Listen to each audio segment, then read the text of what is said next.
Da-na-na, na-na-na. We did it, boys! We did it! Let's go! We did it. Welcome, everybody, to this special edition from DSM Media. It is the NBA trade deadline show. Of course, we have everyone here from DSM Media. Please welcome, we got Dylan, we got Matt, Gint, McGinty, we got Scotty, Talk Sports. Of course, I am El Parcero Philly. We're going to be talking, of course, everyone wants to talk about the James Harden move. We will be discussing that. We'll also discuss everything that went down in the NBA today. Before we dive in real quick, guys, make sure you guys hit that like button, subscribe to DSM Media. And, of course, you can find us on all the platforms, DSM Media, Twitter, Instagram, and TikTok as well. Shouts out to Kata Hat. So let's get right into it. Of course, let's start off with our home team, the Philadelphia 76ers. If you're living under a rock, no worries. We got you. The Philadelphia 76ers have traded with the Brooklyn Nets. It is official. We will be receiving James Harden and Paul Millsap. It's a good throwback. In return, the Brooklyn Nets will be receiving the Australian Ben Simmons. They'll be getting Seth Curry, Andre Drummond, two future first-round picks. And more importantly, guys, James Harden is the surrounding piece around here. So obviously we're all happy here. But, of course, I want to get your guys' initial thoughts here. We'll start off with my man, Dylan. Dylan, we got the I can't believe it, bro. I'm in shock. I told you guys earlier, I can't even let myself buy it until I see the Sixers organization tweeted out that it's official. I can't believe that James Harden is officially going to be paired next to the MVP of the league, Joel Embiid. I cannot say it louder. Say it louder. He's next to the MVP of the league, baby. I cannot believe this. I cannot believe that the best player that played for the Sixers this year involved in the trade was Seth Curry. That's unbelievable to me that he was able to keep Matisse Thybulle and Tyrese Maxey. The 3% of the fan base complaining about the first round picks and Andre Drummond.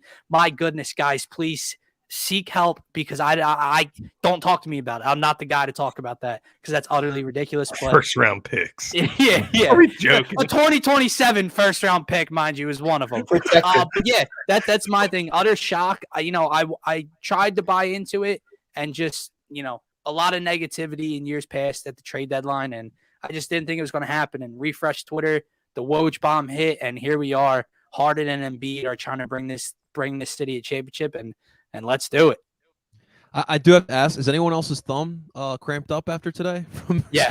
After today, after the last 78 hours, bro. And what are the odds? The first meeting of the day that I'm not able to look at my phone at all, and I get off and my girls text me. I think I was 5 minutes late to the news. It dropped at 12 or 1:20, I think, and I got out of the meeting at 1:25.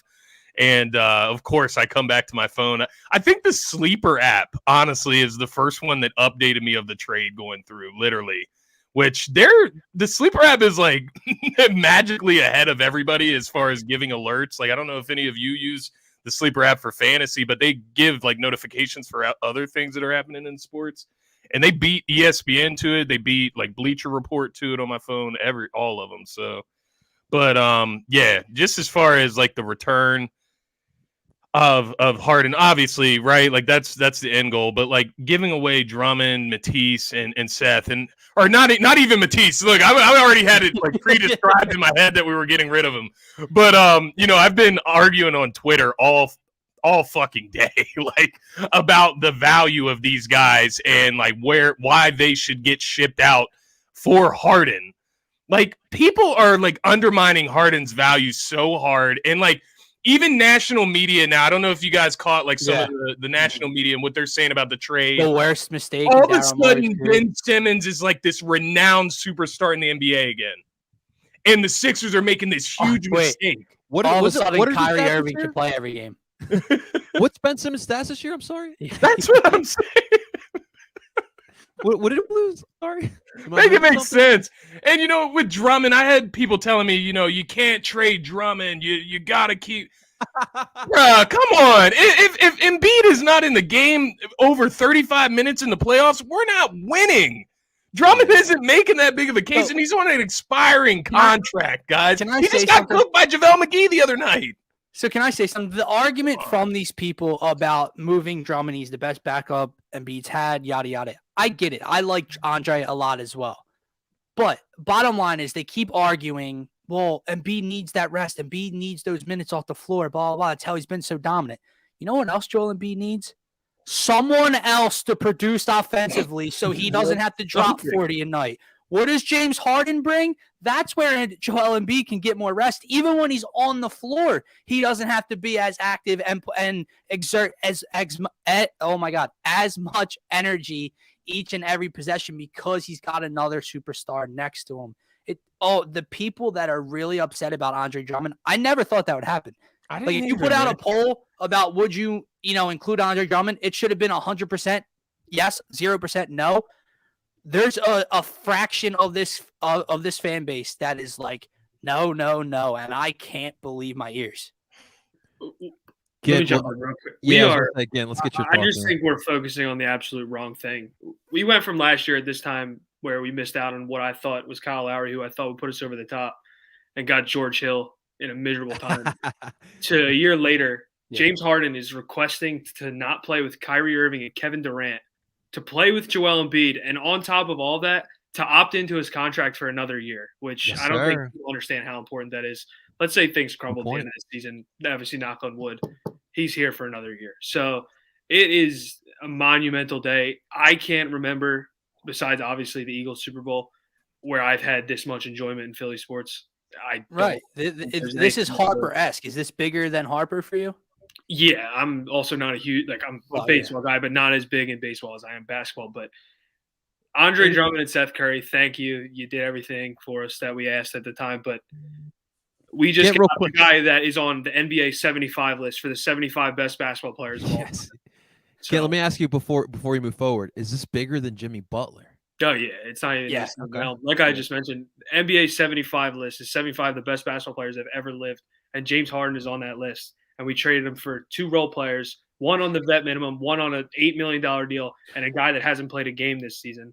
I think, again, I don't think there's been you'd have to quote me on the Wilt Chamberlain and Moses Malones of the world. I don't think there's ever been a bigger deal in Philadelphia sports history. But James Harden is old, dude. I was going to say shout out to Drummond for playing the way he did this season and increasing his value, because Drummond last season isn't bringing in a James Harden return. Like, obviously, it's a different situation, different scenarios, but the way Drummond has been able to excel this year as a backup center is ultimately what increases value. 100%. It was a tryout for Andre Drummond. Facts right here. He took the backseat to the best center in basketball. I had a tryout, and he showed what he could do. Now he's off to Brooklyn, and we'll see him on March 10th when he gets 30 put on his head. Yeah, you guys think that hamstring's doing okay? Oh, it's fine, man. Well, just like how Ben running to Philly. Yeah. You guys know the Kevin Nash, the wrestling gif where he's like in the wheelchair with the blanket over him, and he rips it off and gets up with the cast on his leg. That's James Harden as soon as he got moved out of Brooklyn. Well, we have the TikTok legend himself, Kata Hat, here in the building. Kata, you've been very vocal throughout this whole trade deadline. The deal has been done. The deadline's gone as well. How you feeling, man? He owes an apology. To Daryl Morey. I ripped apart Daryl Morey a lot today because I didn't think the deal was going to happen. And I thought if the deal did happen, he was going to have to include Maxey, which at one point I said I was fine with. But I'm glad we still have Maxey. I was in sports communications class when it happened. I got the notification come across my screen. I said, "Holy shit," and left the class. I gotta go. That's legendary, I gotta go make bro. a TikTok. I'm going. Do you guys think this one was like in Daryl's back pocket the whole time, and he knew he could get this deal done? Had to. Yeah. And he's trying to maybe not include Andre and not include something else. To me, it was just so funny because all I was hearing, especially on TikTok from Brooklyn fans, was they had the leverage when literally Harden was making it evident that he did not want to be there anymore. Yeah. And obviously, we know the relationship that Daryl has with James Harden. I just felt that Daryl's a good negotiator. That's the one thing he is pretty good at. So I knew he had this in the bag, man. I actually thought that this was a good deal for us because, again, you do keep those young assets. Everyone was like, "Yo, we got to keep the youngsters. We got to keep the youngsters." Why do you guys think? Because to me, this sport in general, like young players are nice if you're trying to build something, but we have like an elite piece here. I don't feel like we needed to marry ourselves too much to Matisse Thybulle or Tyrese Maxey to deal We with it. didn't. Why like this isn't the sports for that? Why are we so process enamored with behind these it. young players? See, but I need Matisse and Tyrese Maxey to not be grouped together. Like that is bothering me that they're grouped together because they're not on the same plane. They're not on the same caliber. Like Matisse is a role player, and like his highest potential is just that, like a role player, like 3-and-D. Like I know Dylan and Gent were making fun of it yesterday. He's like the 3-and-D without the 3. Like once he gets to 3, that's just what he'll be. Like he's not ever going to turn into like an offensive facilitator, some offensive presence. Whereas Maxey is aggressive. He's a leader. You can see just the way even like the energy that he brings is just kind of different than Matisse's even. And he can just do more. He's a better basketball player. So like that was my big thing. I was getting on Gent earlier in the chat, but with the young guys in general, I told you guys as much as I'm probably higher on Maxey than a lot of people. And I would have still moved him if I had to get James Harden. Like that's what it comes down to at the end of the day. But the fascination, you hit on it, Parser. I can't speak to what it is. Me and Dylan have talked about it before, like the TJ McConnells of the world, like how infatuated fans get behind these certain types of players that just like work hard and stuff like that.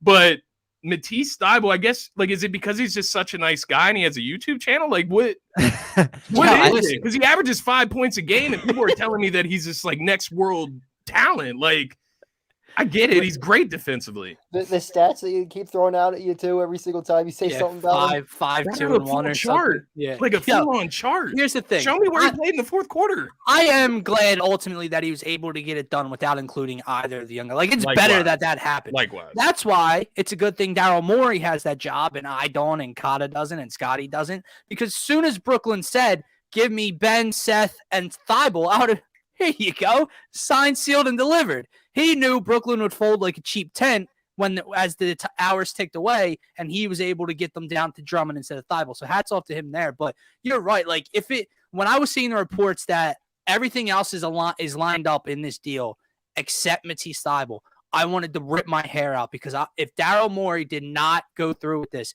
because of Matisse Thybulle, I don't know what I would have done. Like this was so big, and you guys know why? It's as a GM, as an organization, you can't just be so nearsighted and think about the last 20x games of this season, right? And this playoff run. But this was so huge because if you don't make this deal, if you don't make any deal at all today, the rest of this season, with all the hype that was built up today, with all the expectations of bringing in a superstar, which all Embiid like James Harden, we would have just been like going through the motions the last 28. Oh, this is the Sixers. Yeah, Joel's great. You know, what are they going to do? They might be a second round exit again. Now this rejuvenates everybody. Now the Sixers, can I definitively say they're the best team in the East? They're going to win the East. They're going to win it all? No, but they have a hell of a chance to do so when they didn't 5 hours ago, and that was the best part of this. I agree with you. I think Milwaukee's still the top team, but I think this Eastern Conference is closer than people anticipate. 100%. Just like also with the Daryl Morey thing, and you talk about sitting on your hands on the deal, and we all wanted him to make a deal. We all were a part of it. People were saying Buddy Hield.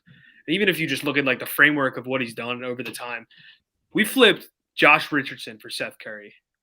And obviously Seth Curry ended up landing in the huge part of James Harden. To me, it's like the framework of what he's doing is unbelievable. Like Josh Richardson just got flipped for Derek White today. Like I know Derek White's a decent piece. But. And everyone's freaking out about what he spent. Some people, not everybody. A small fraction is freaking out over what he spent on Harden today. That is a fraction of what you would have had to give up this time last year to land James Harden. Dude, last year they were talking Ben, Thybulle, Maxey, 2 slots, 2 picks, like it, and that was to Houston, which obviously you'd rather give it to a team in the Western Conference, but I don't care. I would do this deal 15 times on end. It's a really. I gotta do it. What? He's a Sixer, baby. You gotta play the Heart and Soul song. What I don't get is how people say Harden is declining, averaging 23 points a game. Bro. In let's be real, guys. In a situation that is not the best over in Brooklyn. I mean, you got Kyrie Irving playing only away games. KD is hurt. You can't really control that. Besides, Joe Harris out for the year. Like, I don't understand how people can sit here and say he's declining. And by the way, listen, just think about it. Just sit there and think about it. Harden with Embiid. It's going to be a disgusting pick and roll game. Now, it does mean that Doc Rivers is going to get a lot more scrutiny if we start blowing some games like we did this past game against Phoenix. We'll talk about that later. But to me, this is a match made in heaven. Yeah, I agree. And it's also, now there is no excuses, though. Now you're – and this season we're like, oh, well, Ben's here. If we lose games, well, there's a cap hit. There's not. And you now have, in every single playoff series you pretty much play, you have 2 of the 3 best players on the floor at all times. And there's probably no other team in the NBA that can say that besides maybe like the Lakers, and they're 26-30. So I don't really think they're much in contention of winning. So there is no excuses, and Doc is under the hot seat. And of course, he just got named to top 15 coach of all time. But oh man, it's also just shouts to thank God this deal got done, because Matisse Thybulle would have been under a telescope if this deal didn't get done and his name was the one that was supposedly the deal breaker. Oh man, I can't even imagine what he would have went through after this. Let me ask you guys something as well, because a lot of the fan base has been throwing out the narrative that, look, Harden forced his way out of Houston, Harden forced his way out of Brooklyn. A lot of people are worried he's going to do the same thing in Philadelphia. Are you guys worried about that? Carter, we want to start with that one, man. I mean, it is worrisome a little bit, but the positive is Harden picked up his option for next year. If it doesn't work next year, you can start over and get another superstar, sign one, because that money's gone then. You're good. So if it does wind up being an issue or Harden does decline rapidly, you're okay. Where Ben Simmons, we still would have had his contract. So I think we're better off this way, where we can try to go win a title with Harden. I think Harden will be a little bit better with Embiid, but I don't know. I don't know these guys. I don't know how they think, and hopefully Embiid can rein it in with him with Toby, and he doesn't have to do as much, but we'll see.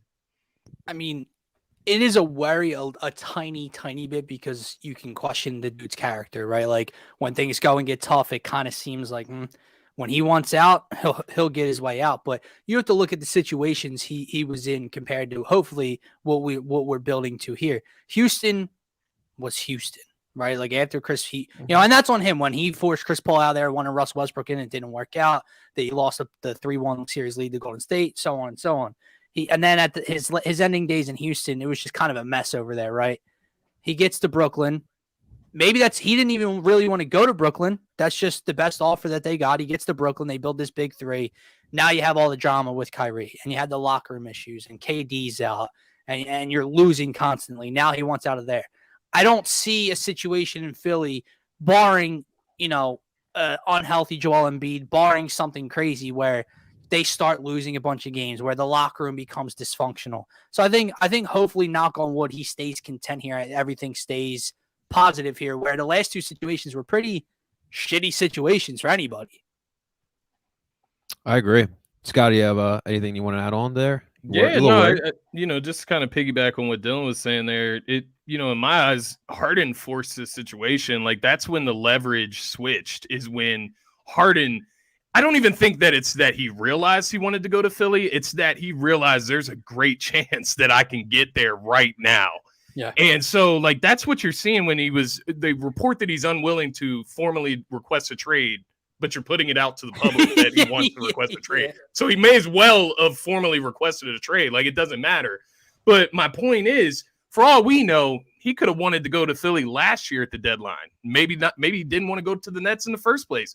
Maybe he does have this love affair with Daryl Morey that everybody's talking about. And that's the most obvious thing here that doesn't cause worry to me, is because Daryl Morey has built this relationship of trust with James Harden to the point where James Harden went out, sought Philadelphia, which it's something that we've talked about in the last year or so, since we've talked about moving Ben Simmons or whatever the case may be, how hard it is to get people to want to come to Philly, superstars. And we got Harden to want to come to Philly. Why is that? It has to be Daryl Morey. And the reason that Daryl Morey has built this relationship with James Harden from Houston is because Daryl Morey is doing the same things here in Philly that he was doing for James Harden in Houston, trying to get them a championship. So James Harden knows that Daryl Morey isn't a guy, I know we were all talking about him sitting on his hands. He isn't a guy that sits on his hands. He goes out there, he makes the move, and he tries to go after that ring. And that's what James Harden saw. That's what he's comfortable with, and this is where he wants to be. So it's worrisome just off of not being able to predict anybody and what they're going to make, personal moves in their lives. But from a situation of basketball and that standpoint, no way. I don't see why James Harden wouldn't want to play with Embiid, even versus playing with Kyrie and Kevin Durant. Embiid protects your backside. James Harden always gets criticized for being bad on defense, lacking effort. He has one of the best anchors in his life behind him. Similar to Clint Capella, you can argue that he was a better anchor on the defensive end, but nonetheless, Joel Embiid is the perfect fit beside Harden, and I think Harden realized that as well. Like, you come to Philly, Joel Embiid's taking double and triple teams. Yeah, good luck double and triple a team and Joel Embiid with James Harden out on the floor. My favorite thing to hear today on Twitter or on Philly Sports Talk Radio after the trade was made was the people. And by the way, shout out to all the commenters so far for everyone tuning in. And guys, I'm proud of you. There is not one negative take in this comment section saying I don't like it. We gave up this and that. What I heard from certain people all day, the best would be people calling in to Sport Talk Radio saying, in one voice saying, I can't believe we got rid of Seth Curry. I didn't want to give up Seth. And then turning around and the same person talking about how James Harden's a liability defensively. Excuse me. Who got their ass handed to them by Kevin effing Huerter in the playoff series last year? A defensive liability in Seth Curry. Like, are we joking, guys? We go blind for that one. Yeah. Christopher, real quick. So there is no updates on this. Like, we talked about this earlier off air. The Sixers haven't even announced it themselves. If I'm not mistaken, it took a couple games until Jimmy Butler got put out there when he got traded to Philly. I'd have to look back at that one. But if I was the Sixers, honestly, I would let him sit out until after the All-Star break. Let him get his practices in with the team. I don't see any point in throwing him out there. If he really does have a tight hamstring, let him get his wits about him, take a nice break. He don't have a tight hamstring, bro. He's chilling. I'd give him the weekend off for sure. Even if he could play this weekend, I'd give him that off. I'd like to see him Tuesday at home against Boston. Yeah, let him get familiarized with Delilah's over there and see how he likes it there. No. The best part there's no rush. He could take his time. Like, I don't see the rush in him getting out to the floor if he is getting adjusted, getting moved from Brooklyn to Philly. I do. Hold on. This is a great comment. Real quick. What was a big conversation we had about end of games? Right, Joel Embiid's been super clutch this year. Who's the closer? Who's the last shot? Someone to get their own shot off, right? And Embiid has been great at it for most of the season. But you don't normally look to your 7-foot center to put the ball on the floor and create his own shot. Tobias did it a handful of times last year, hasn't done it this year. Now you have a 1A, 1B type of thing here where Harden, and if not, here you go, MVP. Yeah, and I think someone brought it up as well. People are talking about how this is going to benefit Joel Embiid. Well, guys, how about it benefiting Tobias Harris? We talked about it throughout the season, how Tobias really missed Ben Simmons. He's got James Harden now, who is going to attract a lot of attention and can facilitate the ball as well. I do think this is going to benefit Tobias Harris as well. And Scotty, you and I talked about it on your show. Can Tobias Harris be the Chris Middleton of this team? And now we'll find out, because now he's got himself that point guard who can get that rock and can score as well. So that should be really fun to watch. No excuses for Tobias. No excuses for Tobias Harris at all. And he's been great. I agree with that. And another thing, real quick, before we continue this conversation, is why I wanted to move Dunn so badly now is not even just don't let any thought crept into his head about running it back with Brooklyn. Go get him now. Don't wait till June or July. It was also for the fact that come summertime, you have to clear that cap space to go get him. So Tobias was probably on the move, right? You at least got this half a year to where Tobias goes back to that third option. Let's see if we can make a run. The fact he opted in already and you don't have to give him the max extension till next year, they don't even have to move Tobias this summer. Tobias can be here next year with him. Yeah. Tobias' third option is a lot better than Tobias' second option. 100. Exactly. Carter, that is the first time I've heard you type or say Tobias and not Tobias. I'm proud of you.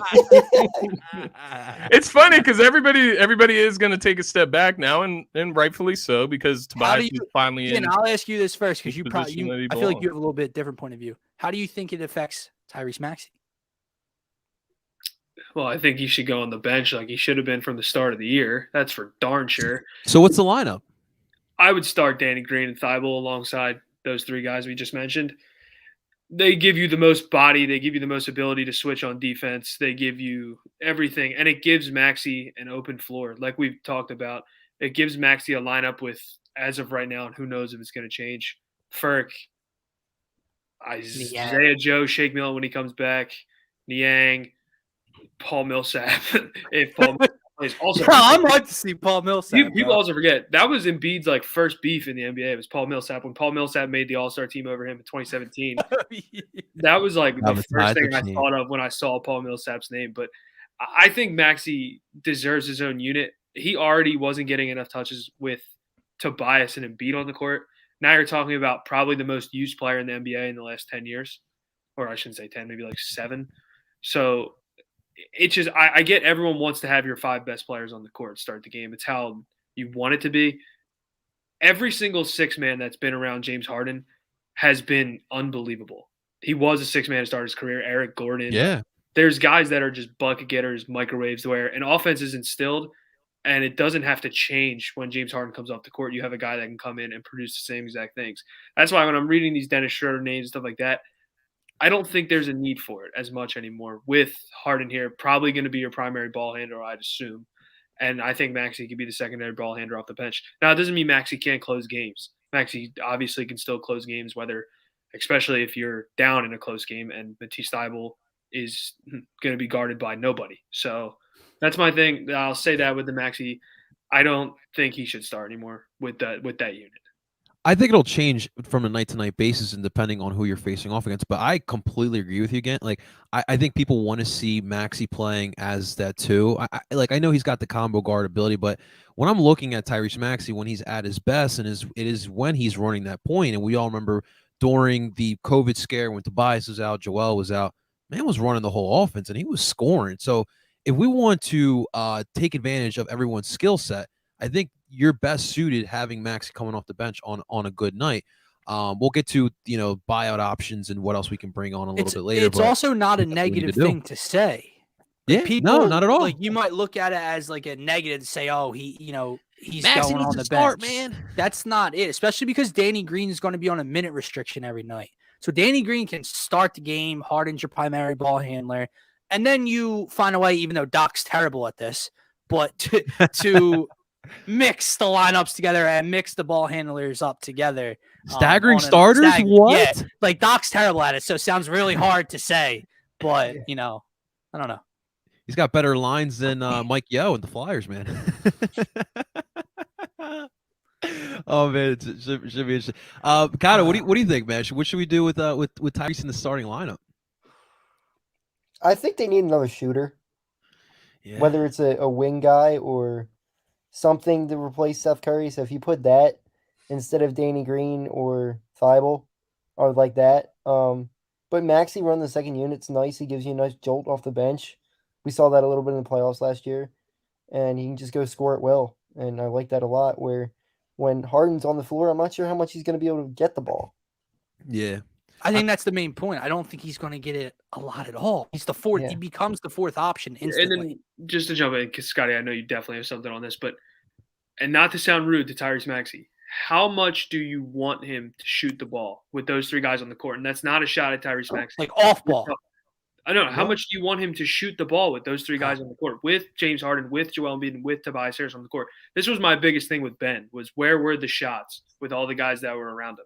Where are the shots with those 3 guys and Tyrese Maxey? Where does that open up? Where do those come from? It doesn't come from there. It comes from the second unit. Now, if they can find another bruiser screener like Andre Drummond was, he'll thrive off the bench.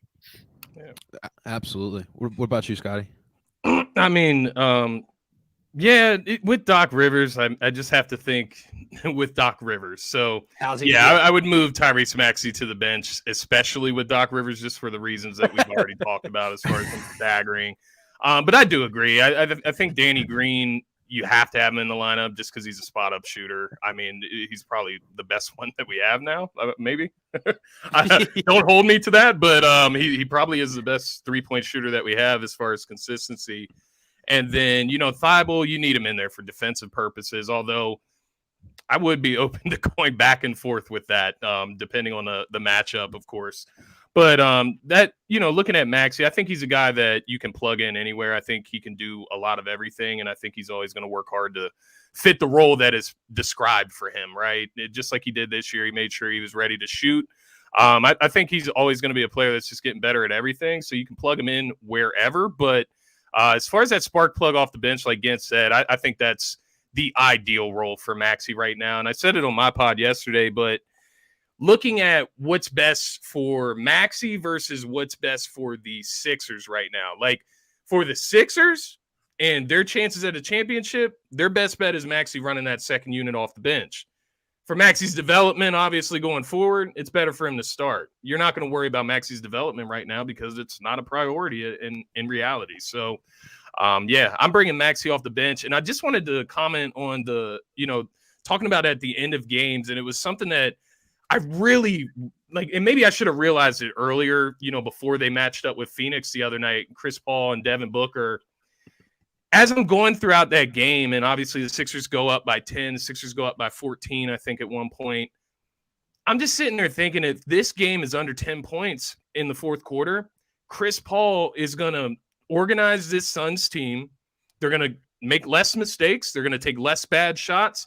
And they're going to do more right things on the offensive end. They're going to play good defense, and they're going to win this game because they simply have a guy that can orchestrate the offense. And now look what we have with James Harden. I think we solved that at the end, just like you all have already said. Just looking around the team, every great team has that guy that can get the offense organized, make sure everybody's where they're supposed to be, and really solidify those end of game, situations and scenarios. So I'm loving this, man. I could go on all day. I'm sure you all could. I mean, my God, this is unbelievable today. James Harden drops 30 on any team at the Wells Fargo Center, and then has to take a quick 5-minute drive to cheerleaders. I mean, what else? What else is best? Drinks on cheerleaders too. They already said right around the corner. Corey Brewer now. You guys remember that when he shut I used down? to hate Harden. Yeah, I mean, definitely. it was hard. It was hard to like him, and they did take away his rule. He used to love the step forward and get the foul. How many free throws you guys think the Sixers are going to average? I was just about to say that. Sixers games are going to be 5 hours long with these two dudes shooting 60 free throws at night. Easy money. Hey, at least we don't have to worry about Hackabin, right? Yeah. So I guess let me ask you guys on the other perspective here. Ben got a lot of crap here in Philly. He's going into probably as equal or a tougher market up in New York, man. And he's got to play with KD. Like, what do you guys see here with Ben in Brooklyn? Is he going to survive this? Nobody cares about Brooklyn basketball. Yeah, so the media will hold it to a higher standard because it is technically New York. Brooklyn's fan base, Brooklyn doesn't have fans. So I don't know what how he's going to deal with that. What I will say is that locker room should have cameras everywhere, and it needs to turn into a reality TV show. A Hard Knocks version of the NBA. Dude, could you imagine what happens when the slightest thing goes wrong? It all sounds perfect, right? Ideally, in this, Ben should fit perfectly in between Kyrie and KD. He won't have to shoot. He can facilitate. They needed a defender. He brings that in size, right? Curry's the shooter, blah, blah, blah. Kyrie can't play at home, guys. KD's not playing for X amount of time, right? So is Ben going to be able to – and Ben isn't playing right away, by the way, either. So by the time they all get together, what's the positioning seating-wise? Now they need to win games. Now they need to win, either get in the playoffs or, not be a play-in team, blah, blah, blah. And what happens when KD gets tired of 2-5 passing up layups at the end of games?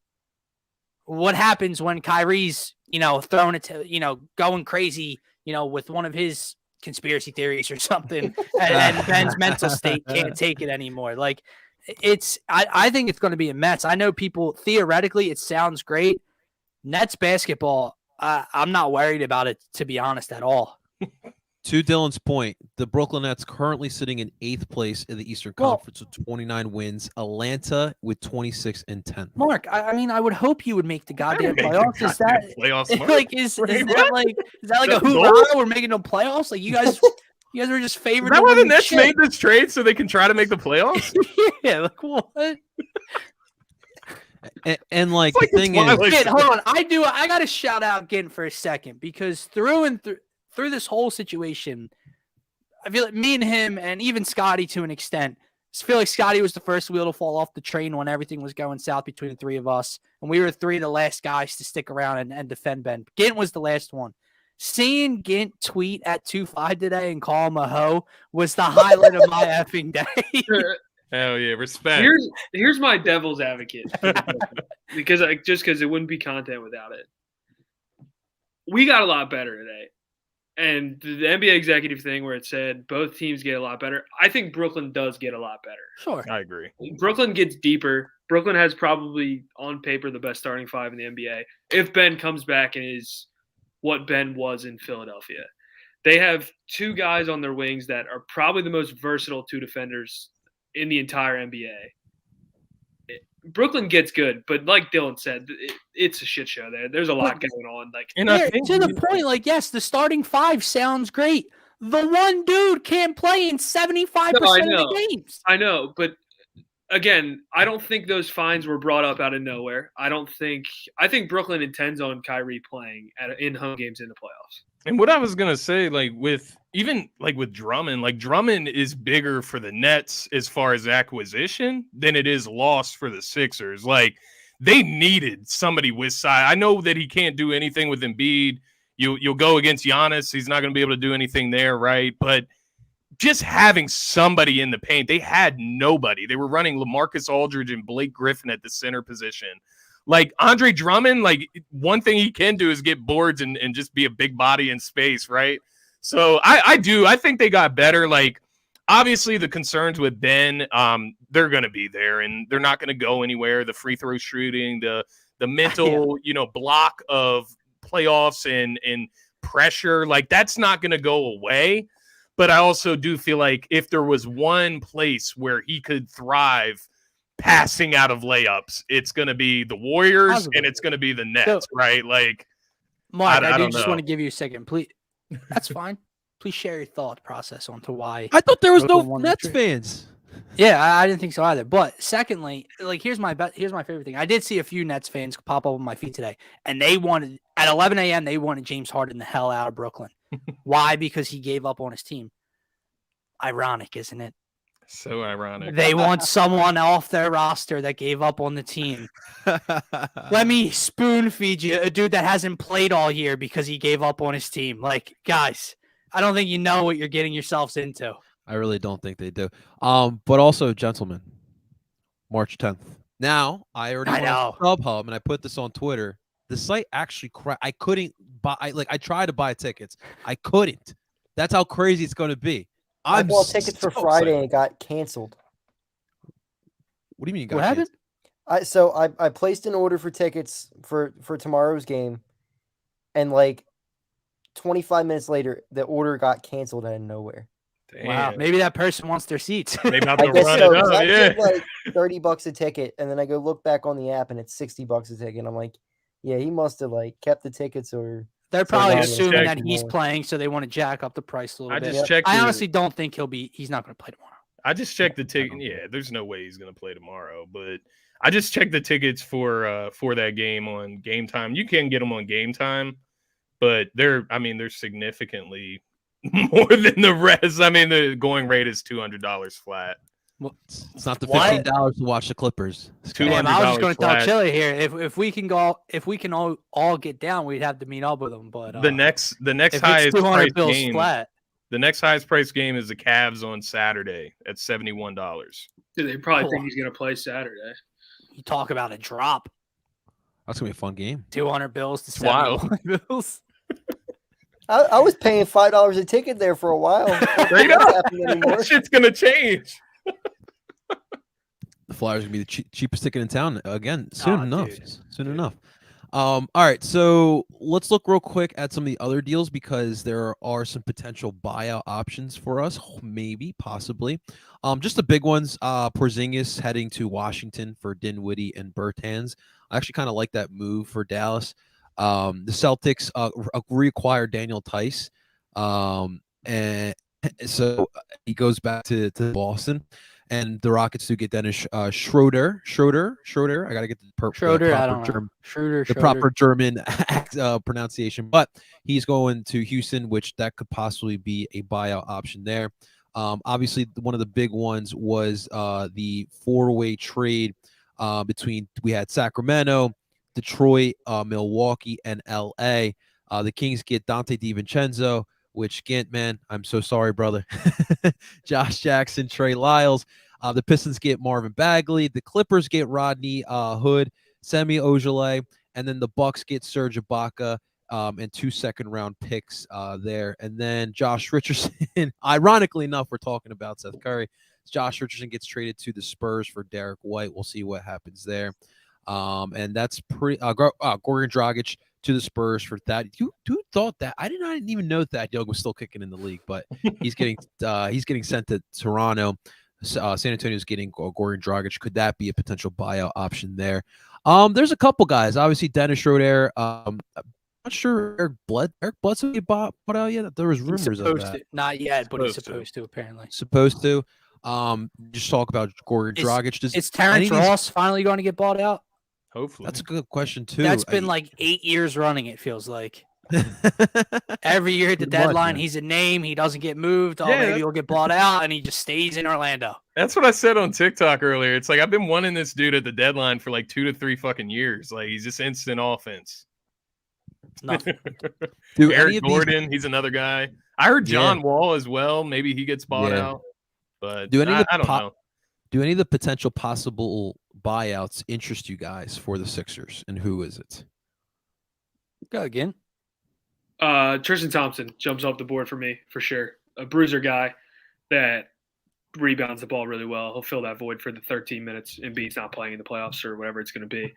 I think it's going to be really interesting on what you want, and I think it all depends on Doc and what Doc wants to do. If Maxi's going to stay in the starting unit, you need a ball handler come off the bench. You need a Dennis Schroeder. You need a Goran Dragic. You need some name like that.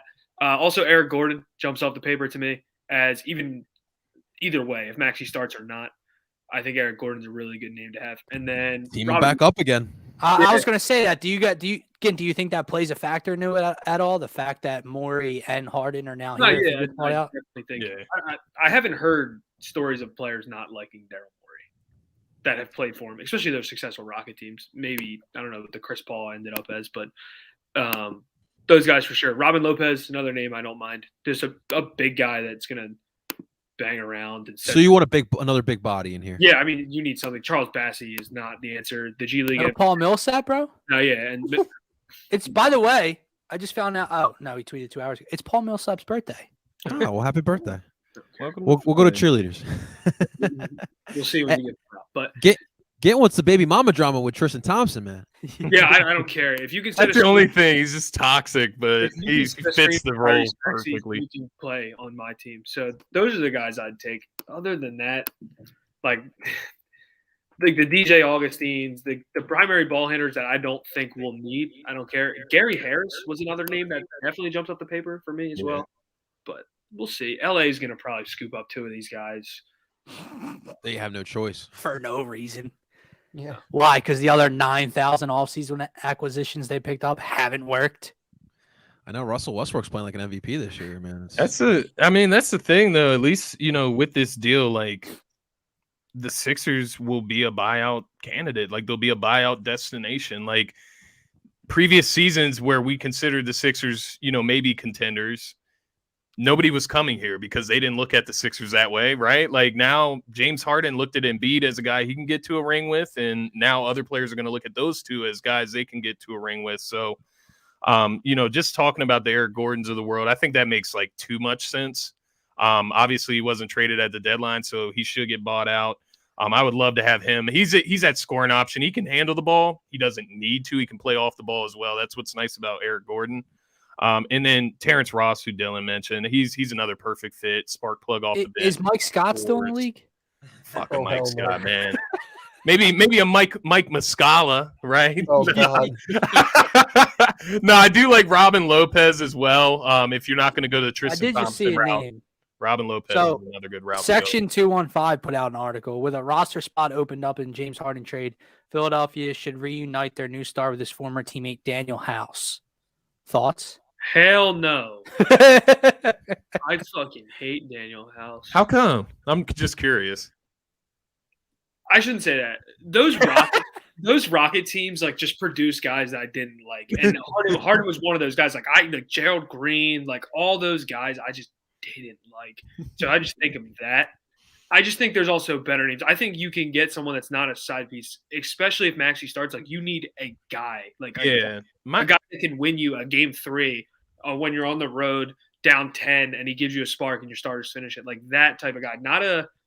He's going to play to kill the rest of the season, and then he's not going to touch the floor again, like Corey Brewer, for instance. Yeah. I think I'm with Abe Link here because I don't really need, per se, another ball handler, but I need someone more on the wing, preferably with some defense prowess, a little bit at least, and someone that can create some more spacing.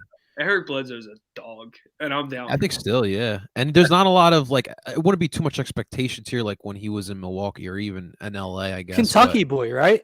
Yeah, Maxey can learn from him. Oh, whoa, first off, before we move forward, we got to ask, Scotty, can you bring the Duke Scotty in the building here real quick? Because we do need to ask him how he's feeling after today. He's got the hat right there. Yes.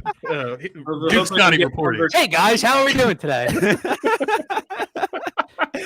How are we feeling after Seth's gone, man? Oh, man, you know, it's bittersweet. Like, obviously, I put a tweet out there. Like, I was open to moving Seth, obviously. Like, I understood he had to be part of the deal. It's somebody that you don't want to give up, and that's the reason that you have to give him up, is because you're going to have to give up players that you don't want to give up in order to get somebody that you want. But, you know, just as far as Seth Curry, it coming full circle, I loved having this guy on the team. I think he surprised a lot of Sixers fans with a lot that I feel like I knew that he could do. Just as far as not just being a spot-up shooter, but creating off the dribble. That's stuff that he did at Duke. And he was able to kind of translate that from, you know, finally from college to the NBA once he got to the Sixers.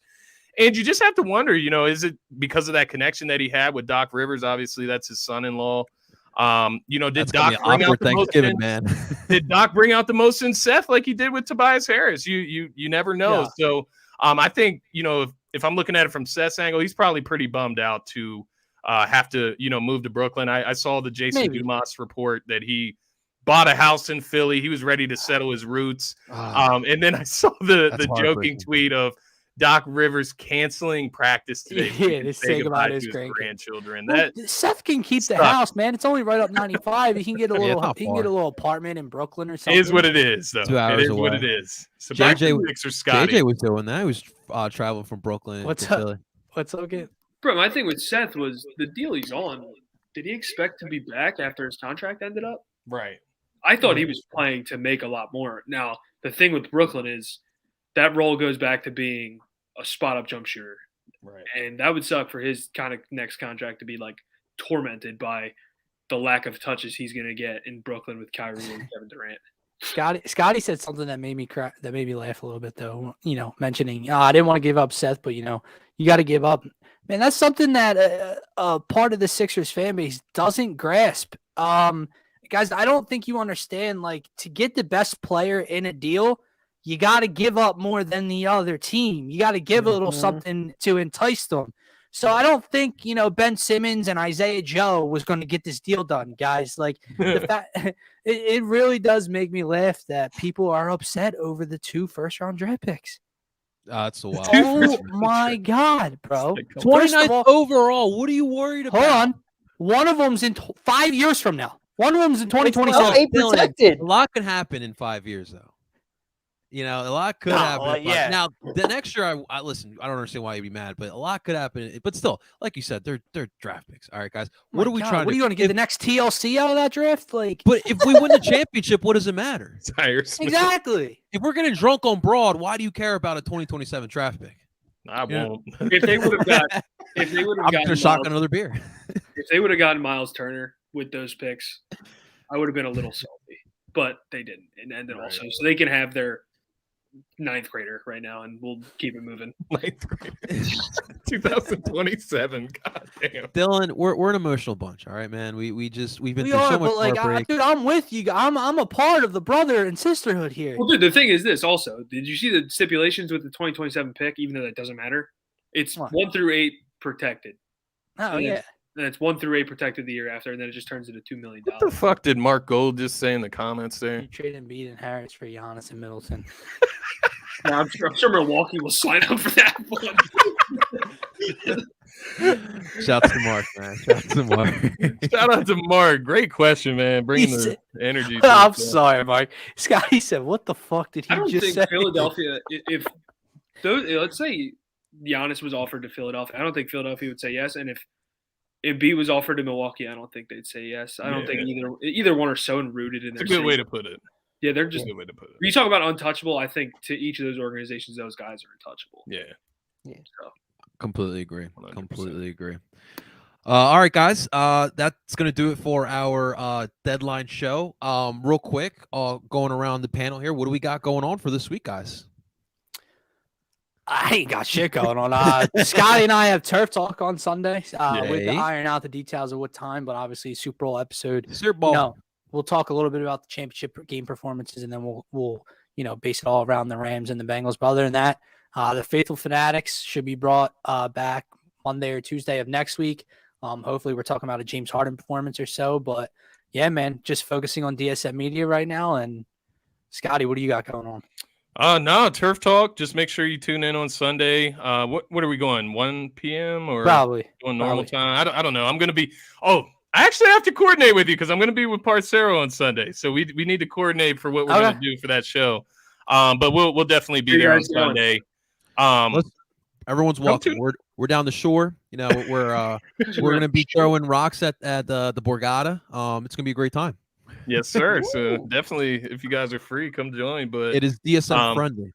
Come watch Turf Talk. I'm going to explain to everybody why the Bengals are going to win the Super Bowl this year. And it isn't Joey Burr, man. He's got the ice. He's got the Cartier shades, but that ain't why they're winning the Super Bowl. I look forward to hearing why you're wrong.